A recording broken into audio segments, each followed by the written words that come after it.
Hi, Carol. Wow, Hey, everyone. this is awesome. Do you guys hear my Uganda music playing in the background?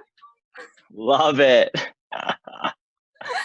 We gotta get it. We have a lot of probably newcomers to Action in Africa here. Yeah, I probably a majority of the people here, except for Carol Hunter's here, who went to college with us as well, and also has spent quite a bit of time in Uganda with Action in Africa. Hi, Carol. Hi.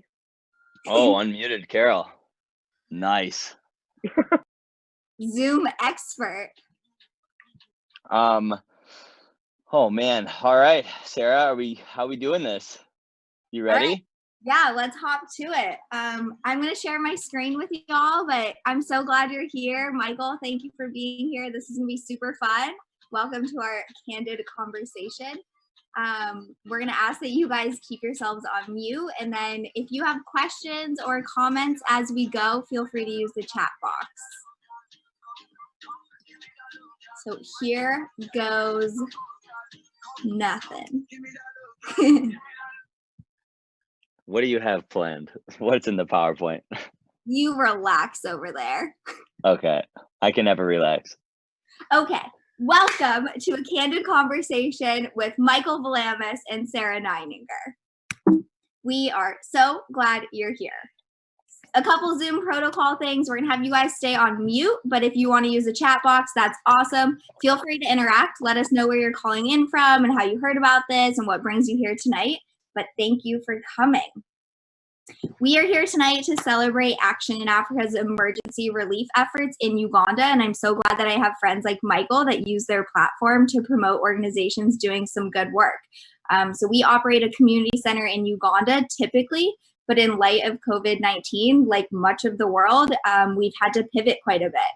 So Uganda has been on strict lockdown orders since late March to protect it from getting COVID-19. So you can see there's only been 203 cases, which is incredible, but they've been able to do that by locking the country down. So that means nobody gets in, nobody gets out, no working, no public transportation, no school, which is pretty intense, especially for a vulnerable place like Uganda.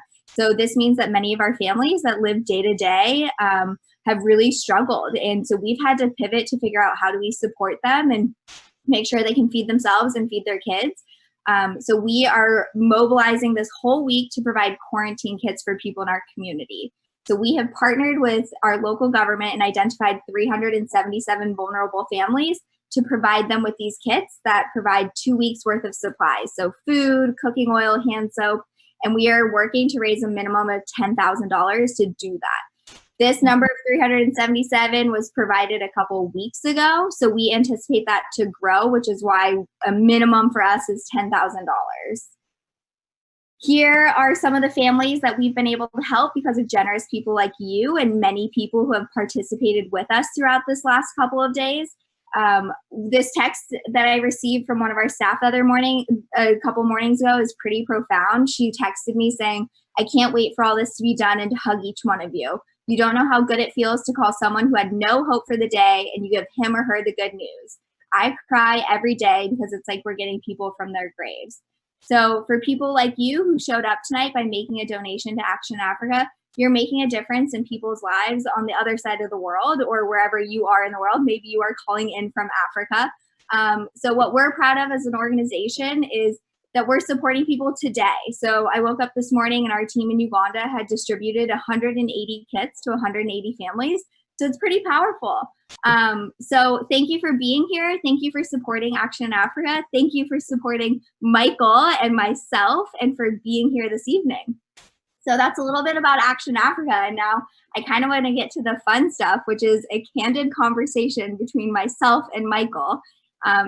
Well, first of all, I want to say that I'm proud of you because you've been doing this for a long time now. I remember when you just got going with Action in Africa, and the fact that you made it your full-time job and grew it to where it is now, and the amount of people that you've helped it's very impressive. So that's very cool. Thank you, Michael. That's real for sure. I think like one of the fun things and what people tonight will enjoy is kind of hearing how we started. And and where we are in our careers. So I started Action in Africa when I was a sophomore in high school. So now 15 years later, it's become this amazing, beautiful organization. But my kind of pivotal years were in college and getting this up and running and off the ground. And I know for Michael, a lot of your career and commitment to acting also started in college. So we went to Chapman University together, and we were in, as some of you know, we were in Acting 101 together. And I'm a little upset by this because I actually won the award of Most Improved, which I interpret that as like most likely to be successful in their acting career. And Michael did not win that award. Wow. And here we are. I guess you're a big deal on a TV show now. Crazy. And I have nothing in the field of acting to write home about. You were a very good actor, though. You were very good. I remember that scene you did at the bus stop. You were like a Catholic schoolgirl talking about how hot your teacher was or something. And it was funny. We were dying. You remember that? I remember feeling like I was going to throw up. So for everybody who watches Roswell or has supported my career, my path, a lot of people don't know this, but a big reason I actually felt confident in maybe potentially pursuing acting one day is because this class we're speaking of that Sarah and I were in was Acting 101, and the teacher was this woman, Katie Amanda Keene, and it was an elective class. So I was a business major. Were you business too then? No, I was an education major. Education major. Okay. So yeah, that makes sense why this is probably like our one crossover class, this elective class. Yeah.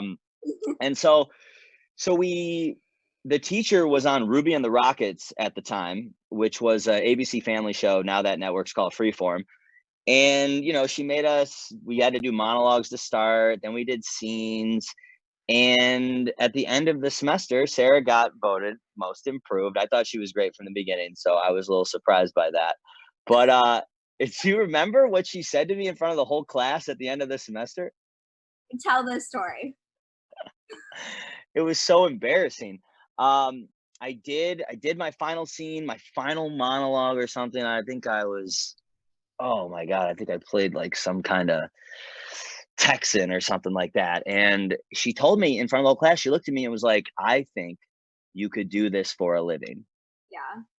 And she told me that I had a chance, I had potential to do this. And it was very weird because, no offense, Sarah, she didn't say it to anyone else in the class, but she said it to me in front of everybody. So that was strange. But she was the one person I ever knew who was, up until that point, who had been in anything that was on television or in a movie. And that one comment she made my freshman year of college, before I was ever acting in this elective class, is I think that early, I'm sure you had it when you were 15 and we're starting Action in Africa, right? Like when someone tells you early on that you can do something and it comes from a source that you actually value and respect, you actually believe you can. She could have told me straight up, maybe this isn't the class for you. And I might have believed that too, starting that early. But that class, I owe a lot to that class. I don't even think that teacher knows how I feel about her, but she definitely aided, I think, my like climb into film. Well, we've talked about this before. You need to reach out to her because I think one thing I've learned in my career is we operate a lot of run a bunch of clubs at high schools and colleges across the US. And I think it's so important for people to know when they're inspiring people. And I think like that's fuel for good and to continue motivating each other and other people. So reach out to her. I think that would be so cool. And I've told you this before, but hunt her down. I know I should. And that's a much easier hunt down than, I don't know if you guys, anybody on this Zoom right now knows other people that are acting or from hometowns and out in LA doing the thing. But I get so many calls from like my dad's buddies or like uncles or cousins. They're like, yo, why haven't you reached out to Tom Hanks yet? Call Tom, see if you can get one of his movies. I'm like, it doesn't work like that. That's not how it goes. But this is one that I think it would actually work. Well, so I think that poses a really interesting conversation. I think both of us in our careers have had to overcome a lot of hurdles and have had to really prove ourselves and work really hard to show that we're committed to this and we want to do it and we deserve a foot in the game, and that we're going to do whatever it takes. And I know for you, you have been grinding since that acting 101 class, and your big breakthrough, I know you've had a lot of things along the way, but obviously is now in recent, the Roswell show. So I think it would be fun for you to kind of share some of your trials throughout this process. And I think you have a really inspiring story of just working really hard to chase after your dreams and what you want to accomplish.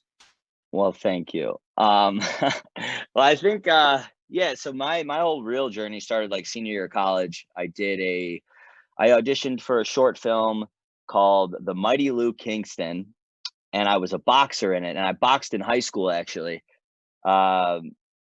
Like competitively, right? Like not just bar fights and street fights. We did some of that too. But my high school had a boxing team, and I boxed on that. I fought in the championship. And so I auditioned for this movie, The Mighty Luke Kingston, and the teacher of the student casting it was Joe Gabay. You remember Joe Gabay?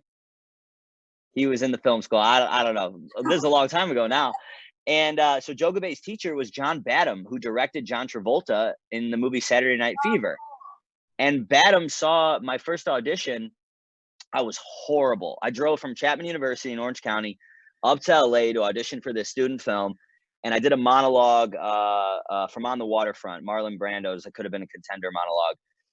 And I was so bad. And Joe was like, he called me Mikey for whatever reason. Him and Janine Mason call me Mikey.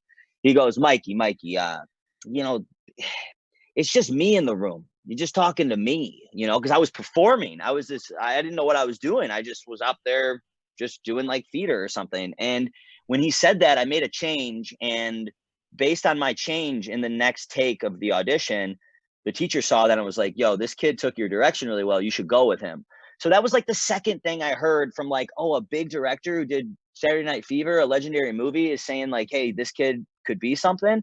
So I did that movie. I think I failed my midterms the following week because the movie was so demanding. I failed my accounting midterm, and I had to get an A+ on that at the end of the semester on the final to pass the class. And I did. Somehow I did, even though I probably cheated or something, who knows. But no, everything worked out. But from that, pretty much, for anybody, I'm so curious too, if like anybody watching right now as like friends or family in the industry, because I feel like a lot of what I have to share that's unique is kind of how I made it happen. Obviously there's no right way or wrong way. Everybody's different, but coming from a place where I didn't really know anybody or, how to make it happen in the industry, I actually found a girl from the film school's ID at Chapman, and I took it. And I used it to get into the film school late at night. I would use it to swipe open the cards, or use the card to swipe open the locked doors because I wasn't in the film school. And I'd get into the editing labs, and I would sit there because I had heard that you have to have a reel to have an agent or a manager. And in order to get auditions, you have to have an agent or a manager. So I acted in all these short films I auditioned for at Chapman. I kept getting lucky and booking those. And so I had all this footage, and I had to build a reel now. And I had never built a reel or using this like nice software in the Avid lab. So I ended up, I would go into the lab late at night, and I would try to edit myself. And then I would just like listen for other people in other rooms editing. And I would walk over and I would knock on the door and be like, hey, excuse me, would you mind showing me how to do this? And they would come in, and it'd be like some elementary thing they need to show me, but they would show me. And then I would go to another room and ask someone else, hey, can you show me how to do this? And so I built a reel based off like a bunch of people just helping me in the editing lab late at night. And I still have that girl's ID. God bless her. I do have it as a memento. I really appreciate her for lending me that. And after that, the biggest thing that I think what got me really going out here, or got me in the rooms and in the conversations, is something that a lot of people don't know. I've never actually said this publicly. Only in like, friends, family, close confines, whatnot, but it feels right now. So you might know this story, but my senior year at Chapman, I interned for a legendary movie producer. And I would drive up 3 days a week to Brentwood, an hour from Orange County, and I would sit with this producer who produced some big movies back in the day. Just to be safe, I'm not going to say what his name is. But I was his assistant, right? I would do script coverage. I would call agents trying to package projects that he was putting together. And I did all that for free, paying my dues, thinking that this guy who's super connected in the industry will make calls on my behalf and say, hey, this kid, you should meet with this guy, because I didn't know anybody coming from Chicago. I thought this was my in. Well, about 6 months into working for him, like halfway through the school year, he developed Alzheimer's and forgot my name. I'd be working with him and be like, what's your name again? And I was like, oh, I'm screwed. This guy can't do anything for me now. So I ended up, I made up a fake name and a fake email. And this was right after I graduated. I graduated Chapman in May of 2012, we graduated. Yeah.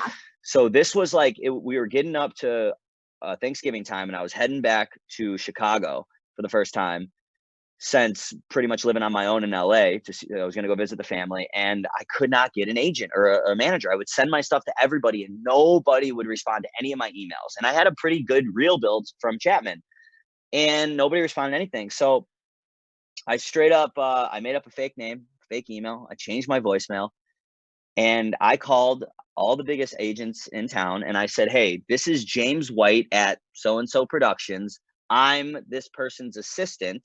And so-and-so, I'm not going to say the name. So-and-so is a big fan of Michael, a young actor, fresh out of Chapman University. He thinks he fits really well with your roster of clients. Are you interested in taking a look at his materials? Next thing you know, I'm getting hit up. Everybody's responding. So I get it. I start getting all these meetings, and I walk in and they're like, Michael, so great to meet you. James and David had the nicest things to say about you. And I was like, oh, thanks, man. Really cool. And I'm just like, I'm fucking Dave. I'm James, and that worked. And I signed with the manager in end of 2012. My first audition was an episode of New Girl with Zooey Deschanel. I booked it. I went 1 for 1, did like a small scene with Zooey Deschanel. And then I didn't book anything for 2 years. I thought I was so cool. I thought I was the man. I was like, oh, this is so easy. Didn't book a job for 2 years. And then I booked an AT&T commercial that it paid a lot of money. It paid a year's salary for a day's work. I got so lucky. It was like the commercial was super hot. It broke into 2 commercials. I got double pay because I couldn't work for another cell phone provider for a year. So it was like little things like that kept me going until, it's a long story and all that, but like, it was those little moments, those little wins, those little people that I admired telling me, like the teacher saying that you could do this, that kind of kept me going. And it's funny talking about that New Girl thing today, because today I had an hour-long Zoom call with Lamorne Morris, who was one of the lead characters on New Girl and was in Game Night. And like, now I'm in that position where they're setting me up with meetings with this guy who I was shooting hoops with in 2013 on New Girl on the lot. They had a basketball net out there, like intimidated. Like, what? I was driving to that audition so nervous, saying my 3 sentences over and over again. I pull into the Fox lot. I'm like, this is insane. I go to the bathroom. I'm peeing next to this like short-haired ginger kid. And I'm like, what's up, man? I'm like trying to get the nerves out. He's like, hey. And I was like, you working on the shoot? And he's like, yeah, you? And I was like, yeah. And I was like, all right, cool. I'll see you out there. I walk out there. It's Henry Winkler, the Fonz's son. Max Winkler was the red-haired kid. He was directing the episode, the kid that I was talking to in the urinal. And so I'm just like, oh my God. And I was just so like, don't blow this, dude. Don't blow this. And we did the first take. We did the first rehearsal, and all the lines came out. They came out. And I was like, oh, all right, you got it. And then from that point forward, it was a big struggle. Lost a lot of relationships, jobs, drove Uber for a while. But I mean, did you have something similar? Did you have something similar to that at all with Action Africa? Or you were kind of like, I got this a little bit? Well, I think like something that definitely connects and resonates with me and my story, and I think is similar with you, is there's definitely an element of kind of faking it till you make it sort of thing. And I've had to learn that in the industry of nonprofits a little bit, and as we navigate partnerships and who we are as an organization. And that's not to say we're disingenuous with who we are and what we do, but I've often had to kind of jump on things. And a really good example of that is we have some amazing corporate sponsorships that just really should have never happened, and we've been so incredibly lucky to have. And I remember one of them knowing that they were going to be in the United States. They're based in Italy, and I knew they were going to be in New York. So I sent them an email being like, "Oh my gosh, I happen to be in New York too. We should have a dinner meeting," because I wanted to pitch to them a new program that we needed $100,000 for. And they were like, "Great, let's meet in 2 days." And I was like, "Oh my God, I'm in Colorado. I got to get to New York." And I had to book a flight and show up in New York and totally pretend like I was in New York and this was great. And I didn't fly there solely to meet with them, kind of thing. I was like, "Oh yeah, I'm here for work, a lot going on, no big deal." So I think I've just learned a lot of kind of just gambling a little bit. And you got it though. You got it that time. Oh yeah. That's crazy. Yeah, it would have been a loss of a flight, but worth the risk. It's always worth the risk. Yeah. So I think a little bit of just grinding and faking it till you make it actually can sometimes go a long ways. Yeah, well, the big thing too, I feel like I always said in this industry, but it seems like as I talk to all my friends who are in their, early 30s, late 20s, in industries all over the country, it's the same thing, as everyone's trying to climb the ladder. Nobody thinks you can do something until everybody thinks you can, because that one person who's got the power puts you on, and then they're like, well, if so-and-so thinks, then he must be great, and then that's the name of the game in Hollywood. Actor comes out of nowhere. They're like, with Roswell, right? A lot of people know this story already, but I couldn't even get an audition because they were like, he's just the comedy guy. He can only do comedy. And so I put myself against this wall right here, threw on my roommate's denim jacket. It was a woman's jacket. And I did the audition, a self-tape, and we sent it in. And then, everything kind of worked out from there. But you always are constantly having to prove things to people. But you stop looking at it like that as you get a little bit more success, and it's more about just really proving it to yourself. Nobody's opinion matters. I can agree. I remember for me, when I started this in high school, I actually started it with a teacher, and this is a little bit of a story, but I didn't get along with him, and it was a little bit of a struggle, and I felt like there was a bit of me that had to prove myself, that I could do this. I wanted to be a part of this, that I was committed enough. Believe it or not, I was a little wild in high school. So for people to believe it. Had it together was shocking. But I think that fueled me even more to commit and prove that I could do it. So I kind of laugh looking back at our founding years of Action Africa, because so much of it was built on just wanting to prove to that one person that I could do this and that I could make a difference, that I was committed and that I cared. But as we get older and as I've committed, 15 years of my life to this now, you're right. It's become way more about me and what I want to do and knowing in myself that I'm capable of doing it. And so it's been fun to have that little bit of growth of just being proud of myself and my team and what I get to do. And it's not relevant to somebody else and their disbeliefs in who I am. For sure. I think there's something very special about having a chip on your shoulder. I think you need to, that's something that hopefully goes away over time, but I think it gives people a competitive edge.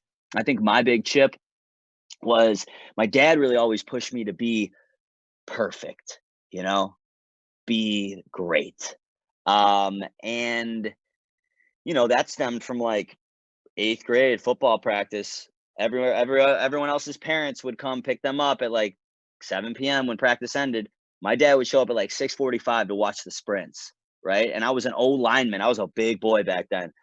And I would because my dad was there, and I knew that it wouldn't be good if I didn't win these sprints, driving home. So I won those sprints, and the coach would be like, Jesus Christ. He's like, no offense, Vlamis, but how the hell is an old lineman winning sprints? They snapped it, but it's just it was that chip. It was all right, Dad, you want to see what's up? Here you go. Come on.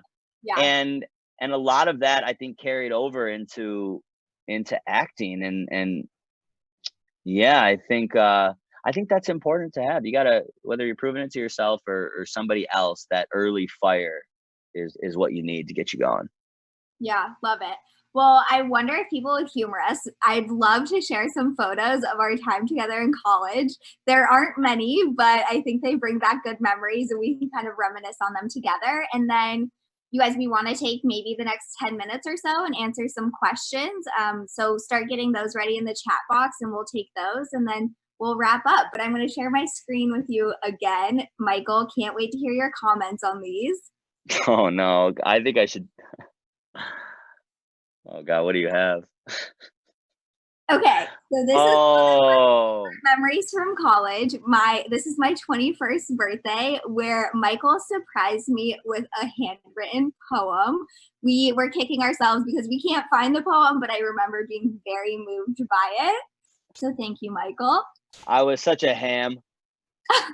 Yeah, I think that's a perfect segue into these next photos that we have. There's a common theme here with Michael's face. I have a handful of photos where he liked to make that face. This is his beloved roommate, Rourke, who is a special guest in multiple pictures and videos and Instagram stories. He was my winter formal date back in the day. And then this is actually, oh, go ahead. No, a lot of people don't know. Up until I think I graduated college, I did this thing where I would do that exact face. I would ruin photos. It started in like freshman year of high school, and I did that for like 8 years through college. It would be like I'd do it to my friends. I would do it to random people on the street. I was just a punk, just being a jerk. That's that. Yeah, well, the photos I could dig up had you making that face. So yeah, you have ruined all of our college photos together. Thank you. Hey, sorry. And then this is a fun article that we found. Michael actually, and you'll have to explain this a little bit better, and I'm gonna stop sharing the screen for a second. He worked for a company called Modify Watches and helped kind of spearhead some of Action Africa's partnerships and collaborations. And this was pretty close after graduating college. We did this amazing event with the watch campaign with Modify Watches where we raised a bunch of money and we were able to provide a bunch of watches to our team in Uganda. But Michael helped spearhead that and made that partnership happen. And that was super fun. And that was kind of the first time Michael plugged himself in with Action Africa. And then obviously as his success has grown in his own career and Action Africa has grown, it's been really fun to like continue to collaborate and do things like tonight. And, you know, you were involved in our winter fundraiser and it's just been really fun. But we went from watching it is calls. It's so wild. That really is so wild. That was 8 years ago almost. That was almost 8 years ago, that newspaper. And I was so proud of that. Vlamis changes the face of it's like why was it like why did my name even get blasted on that? Like how did that even go? But yes, for those who don't know, I was head of marketing for a watch company.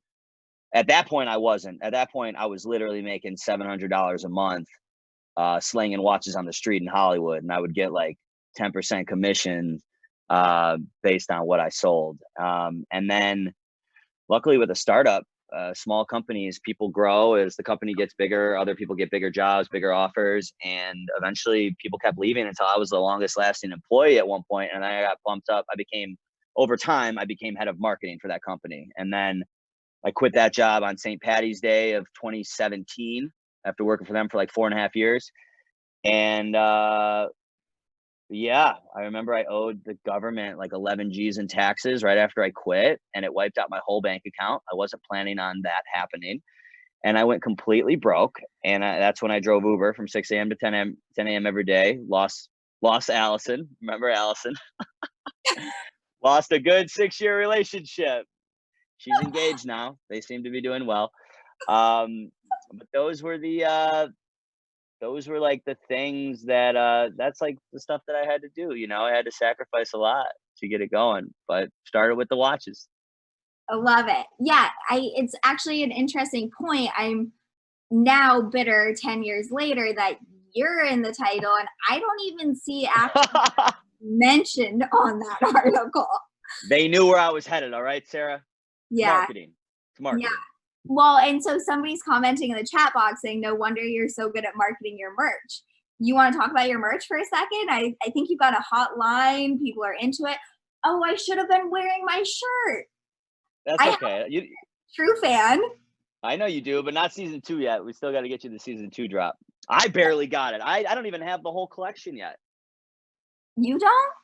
No, because some of the pieces my business partner needed to keep to match, because we have to screen print everything in the warehouse downtown LA. So if we print a piece and it's like perfect, so for instance, like there's a black and white poem shirt this year that has like my face in black and white, and the prints that got printed for the original lookbook photo shoot and for what originally went on the site is not how that image is going to look. I wasn't happy enough with it.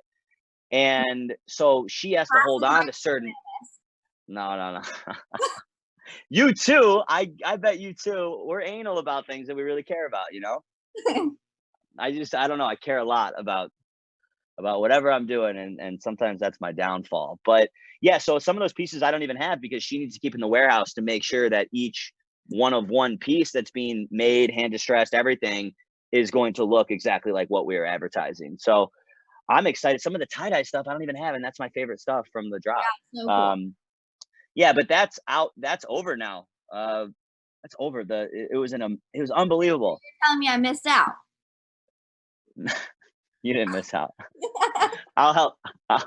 You missed out, but You know, you missed out. Someone that can hook his sister up, or what? I'll take care of you. Relax.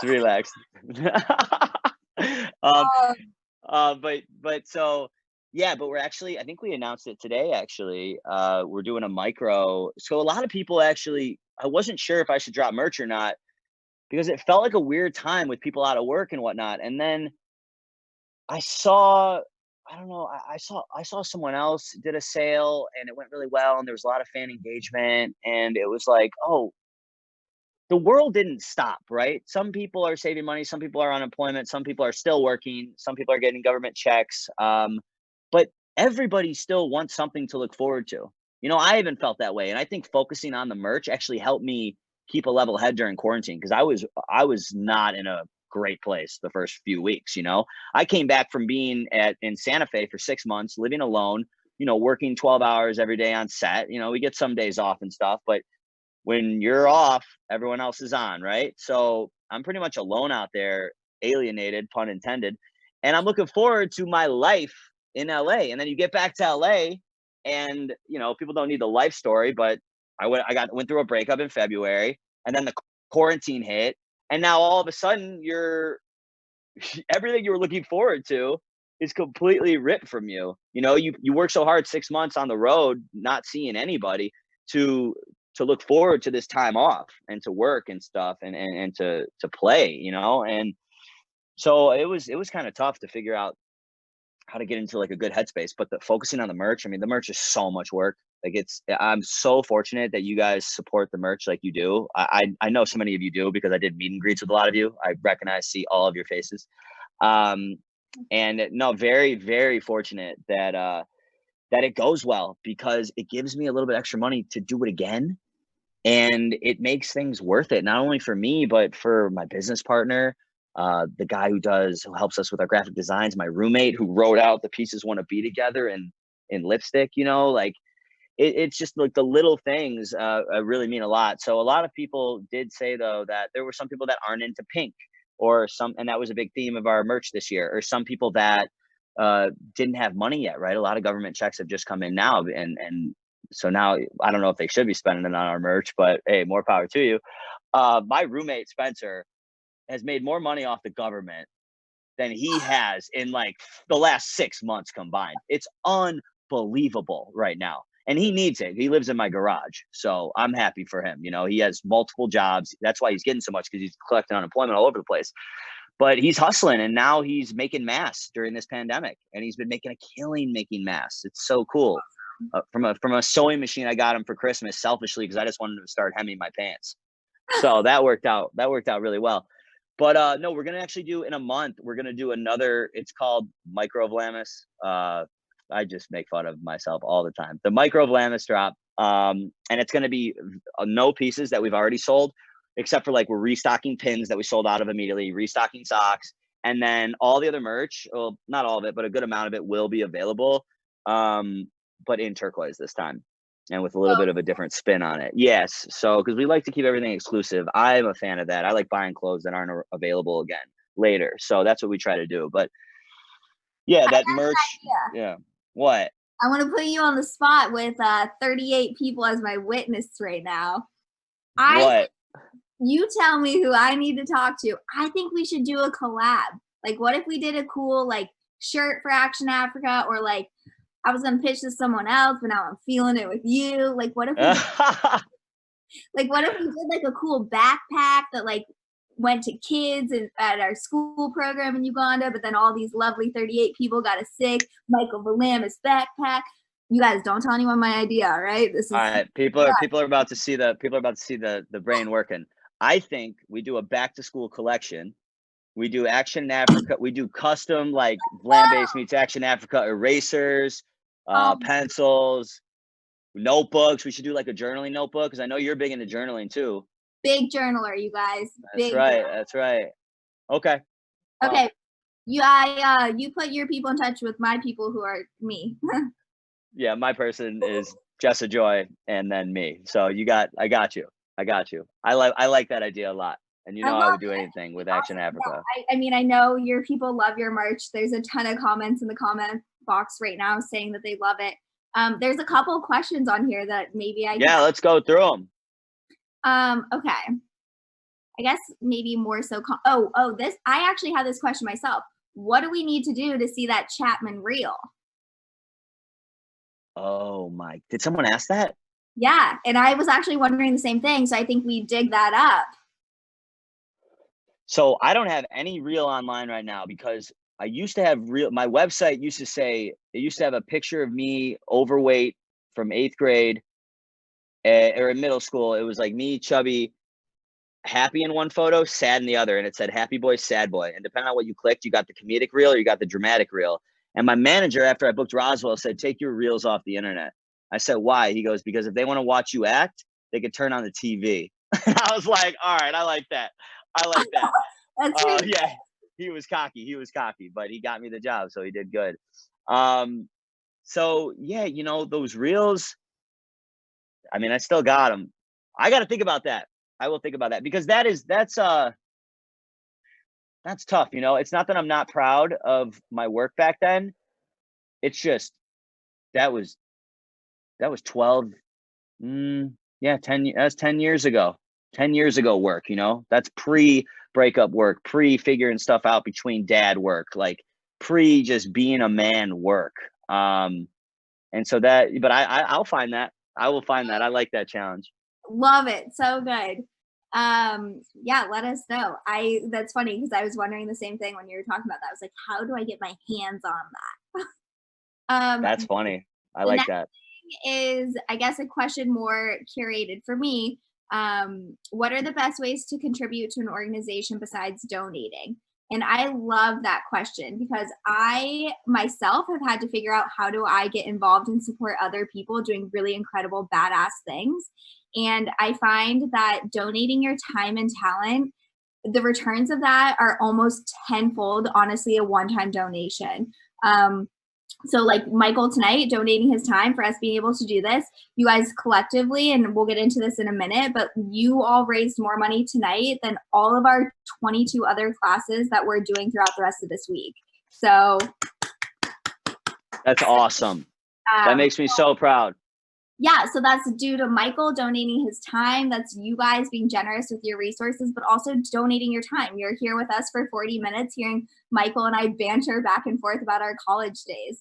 I think in the era of social media, sharing and emailing and posting and tagging has been huge for us as an organization like Action in Africa. And then, volunteering what you can, whether it's supplies, resources, time. For us as an organization, we often ask people to collect art supplies and school supplies for us to take to Uganda. We used to, pre-COVID-19, we used to offer volunteer opportunities to Uganda. So if giving back and being involved is on your heart, there's so many other avenues besides just your resources in a monetary way. So definitely find a way that resonates with you to give back and give back to a cause that makes you feel fulfilled and makes you feel like you're giving back. So do you want to add on to that, Michael?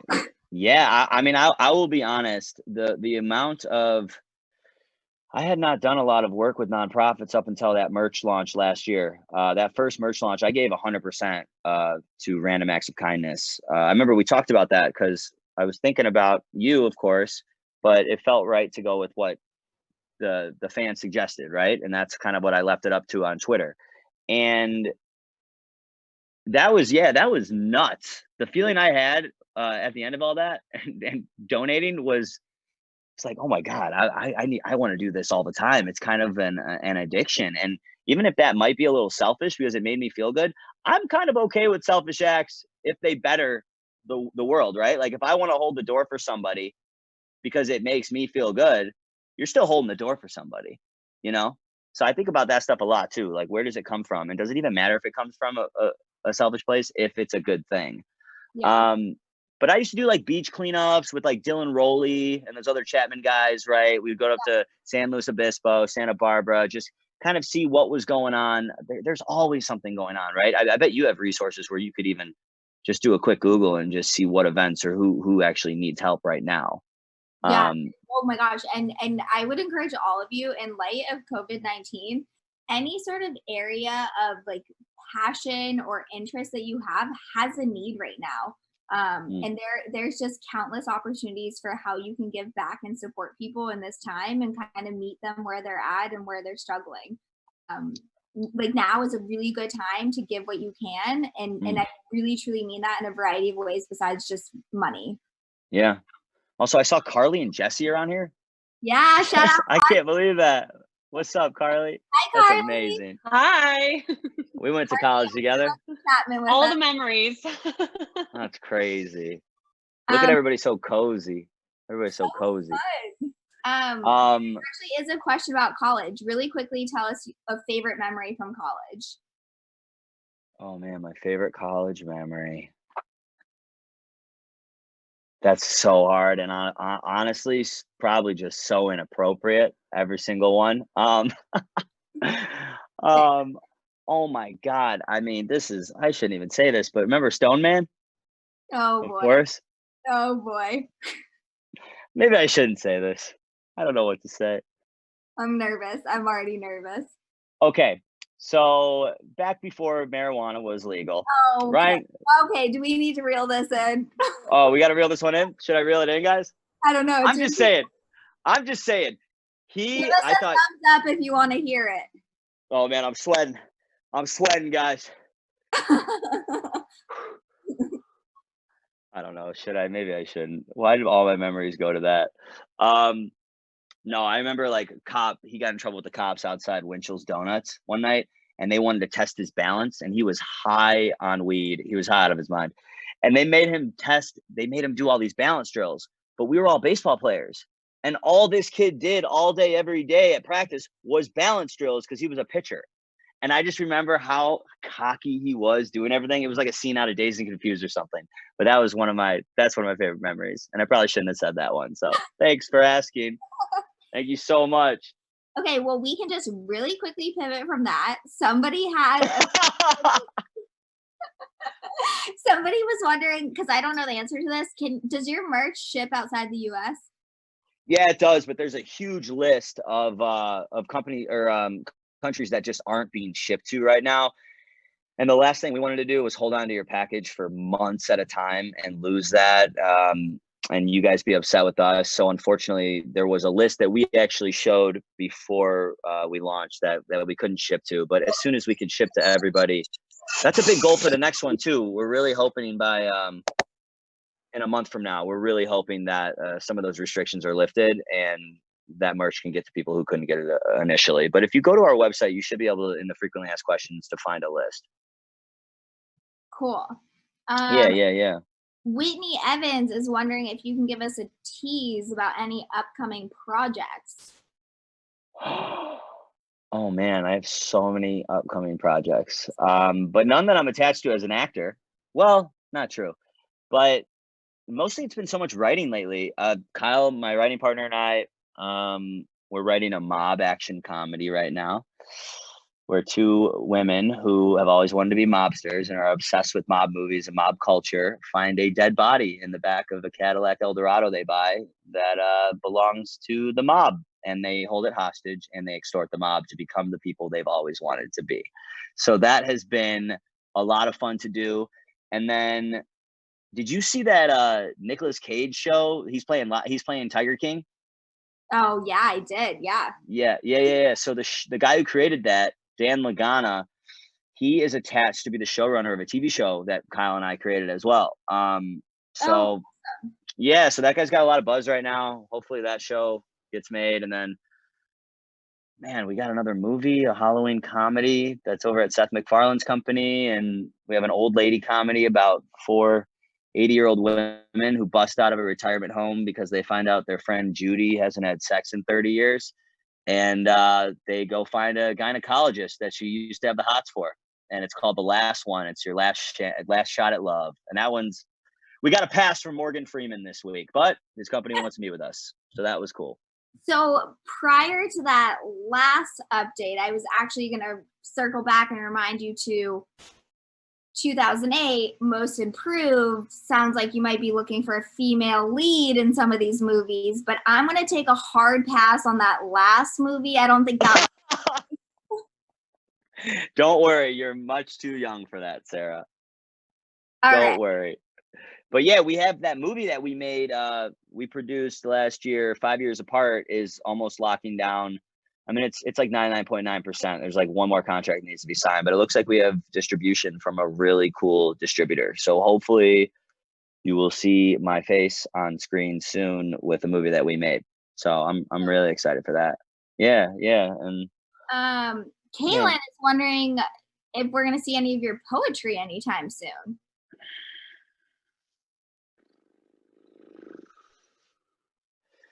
I mean, I wrote a poem the other day. Oh my God, do you want to share something, or is that too much pressure right now? No, it's just for the person I'm seeing now. So it feels a little, I would share it, but like nobody's screen recording this, right? I am not, but I don't have way to tell if anyone else is, but it seems like you've got a pretty solid crew that honors and will respect your wishes to not do that. Okay. Can we get a thumbs up if we agree that we can respect that for Michael? Oh man. All right, guys, for you and you only. Should we pretend that you wrote this for me? If you want to, might tell you I love you. Oh God, let's no. All right, it's called Quarantine Buddy. A hesitant download while my pride renders, organically thirsting, an app store of surrender. Page 1 rewrites knocking me off my feet. It's low tide for the ego, but waves would repeat. Piling high, the perfect story. 30 years of flooring, a fall would be gory. Puddles of blood drowning my cart, looking for the one aisle stocked with heart. Sold out, they say, the world's ending. Every fucking smile, an actor pretending. Looking for honest reads, pages on fire. Balancing toes, could the shelf be any higher? And then it happened, finally within reach. That annoying buzz became the tale I preach. From a distant pedestal began ascending spree. Technology ruins the youth, while it saved me. A kid not looking for love, because that's too muddy. But screw it, I guess. I love my quarantine buddy. Wow, look at you, all sappy and whatnot over there in quarantine. I'm so soft. I'm so Garen. I'm so like, what's up, dude? What'd you say? What's up? And then it's like, I'll write her to the poem 2 months into the relationship, you know? That was very sweet. Has she heard that yet? Yeah, She has. Can I get a hug? She has. Who's getting hugs? Who's hugging? Uh-oh. Did I turn it on? No, I heard something. Yeah, did I turn it on? We heard you. I better turn it off. My little nephew. Okay. How do I turn it off? I'm so sorry. I did not mean to turn that on. I actually am not sure how to put you on mute. I see you, but bottom left corner. Don't worry, my mom mutes me all the time. All right. Well, I think this has been awesome. This is great. Michael, if you have any last closing words, let's hear them. And then I've got a couple more things that I want to share from an Action Africa standpoint, but this has been awesome. And it's great to see your face per usual.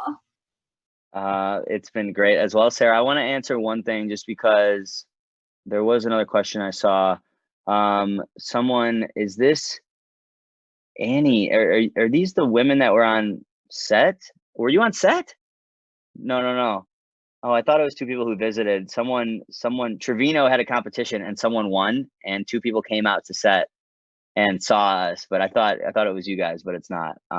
So anyway, this will just be awkward now.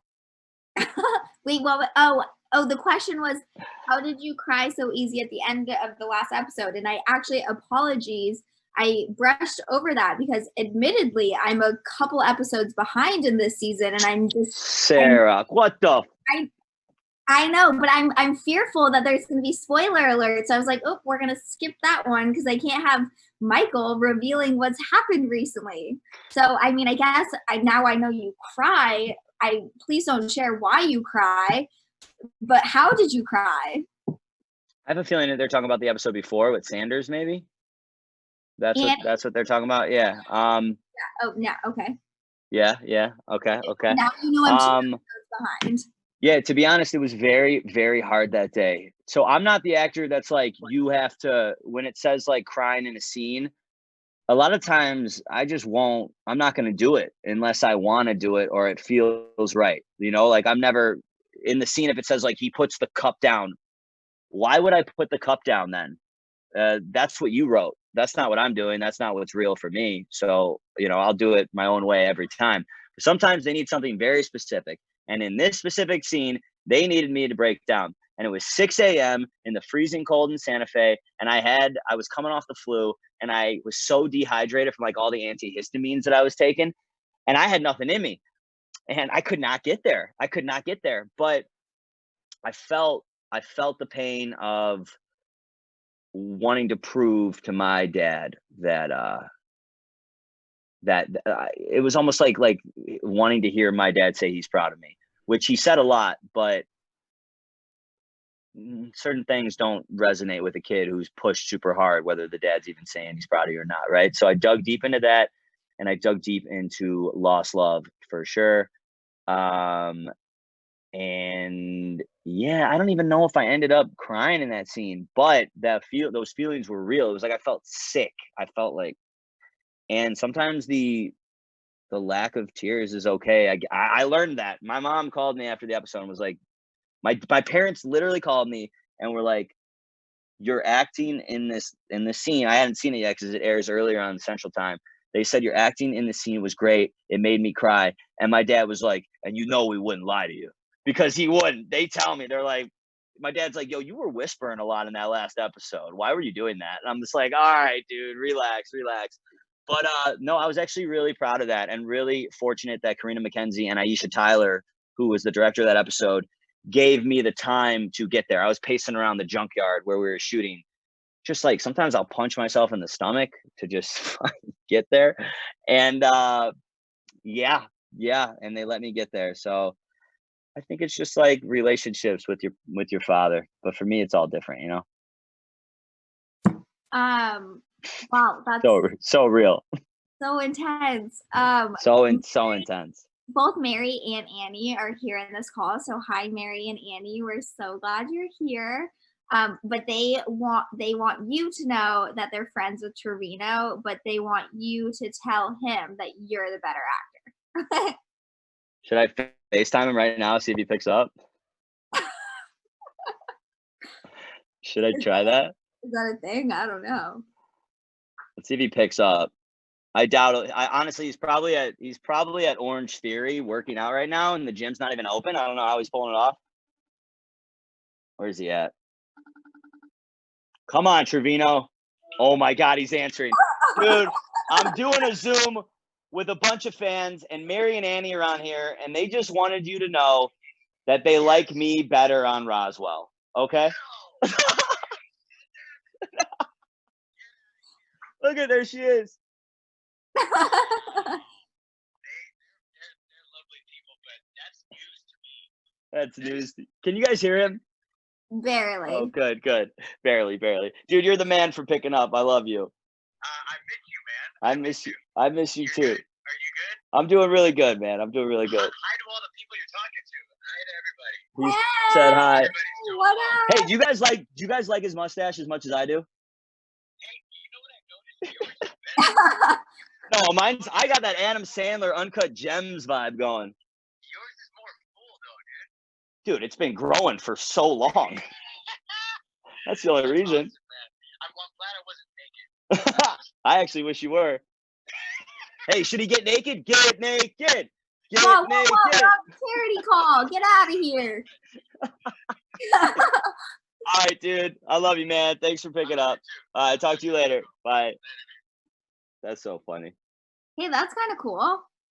Yeah, Trevino's the man. I'm glad he didn't get naked though. He would never. It's just a bit. We joke around more than anybody on set. But yes, Sarah, I hijacked the end of that our session. So what were you gonna say? Oh, Africa charity. Oh, No, you're you guys. the worst. No, this has been so fun, and it's always so good to see you and catch up. Let's wrap this up. I'm going to quickly share my screen so that we can tie it back to why we're here and what the heck we're doing together. So thank you to the 38 people that bought tickets and reserved coming and spending an hour with Michael and I and having this candid conversation. Together, you guys were able to provide for 18 families these emergency quarantine kits, which is 90 plus people. So you did that in 1 hour's time, which is pretty powerful. We started this awareness week on Sunday, and so far we've been able to raise enough money for 186 families, so over 900 people. What I'm super proud of as an organization is this is happening today and here and right now. Like, this is not lofty. This is not something we hope to do. This is stuff that's happening immediately. So thank you for being here. We have programs and classes going on all week. So check out Action in Africa either on Instagram or our website, and you can see all the classes. Tomorrow we've got a yoga class in the morning. We also have Alex Windsor and potentially her sister Devin doing some workout stuff with us. We've got a science class for kids and some fun baking. And then on Friday evening, we're having a big party, live DJ, dance. It's going to be awesome. And we want you all there to celebrate everything we've accomplished this week. Thank you to my sweet, beloved, beautiful Roswell star, Michael Vlamis, for entertaining us and doing this evening. It was so fun to see you and have you be here with all your favorite fans. You can find him on Instagram, which I'm sure every person who's here follows him. And then if you haven't heard, he's on the show called Roswell, which is on Monday nights at 9/8 Central. So check it out. And then here is just a little video to kind of close us out tonight. Hello from Action in Africa. Here are some reminders to help you and your loved ones stay healthy, safe, and positive. Washing your hands. Social distancing. Listening to local government and healthcare professionals. And stay at home. If you can, here are some ideas of how to stay active indoors. Do yoga with your siblings at home. Cook with your family. Or read a new book. And most importantly, stay healthy. Stay healthy. Oh.